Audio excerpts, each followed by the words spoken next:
एक समय परमात्मा कबीर जी के भक्त थे। वो कहीं किसी अन्य पहुंच गए, किसी कोई भगतमती बहन थी यानी कोई सेविका थी, उसके वहाँ चले गए। परमात्मा के जाने के बाद ये अपने आप मनमुखी संत भी बन जाते हैं, लेकिन भक्ति करने से थोड़ी बहुत उनके अंदर वो साधु गुण अवश्य आ जाते हैं। उनसे आगे लाभ भले ही ना होता, लेकिन वो आध्यात्मिक मार्ग से परिचित अवश्य होते हैं। तो इस प्रकार का एक संत किसी अपनी सेविका के घर चला गया और गुरुजी आगे गुरुजी की सेवा श्रद्धालु खूब करते हैं। और उनके घर, उस बहन के घर, जिसके घर वो गया था उस संत, उसके घर उसकी बहन आई हुई थी, उस लड़की की बहन, और उसकी इकलौती पुत्री थी। वो विधवा हो गई थी 1 महीना पहले। और उस लड़की ने, संत भक्त आए हुए थे, उसने भोजन बना दिया। उसकी बहन ने कहा, बहन तू बना दे, मुझे कुछ और काम है और सेवा करती हूँ। तो उस बहन ने वो भोजन बनाया, साधु संत ने खाया।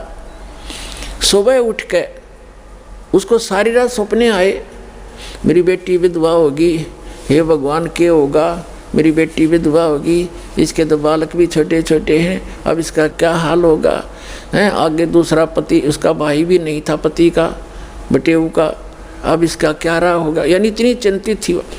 तो सुबह उठ के उस संत ने कहा अपनी शिष्या से, बहन आज ये हमारा भोजन किसने बनाया था, ये कल रात का जो भोजन था ये किसने बनाया था। तो उसने बताया, जी मेरी बहन आई हुई है, उसने बनाया था।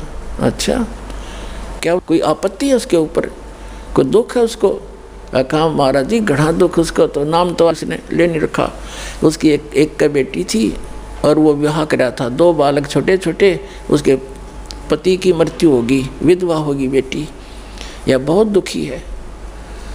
तो पुण्यात्माओं, अब उसके द्वारा बनाए गए वो सोच विचार जो उसके थे उस अन्न में पहुँचे, और उस अन्न को खाने से उस संत भी डिस्टर्ब हो गया।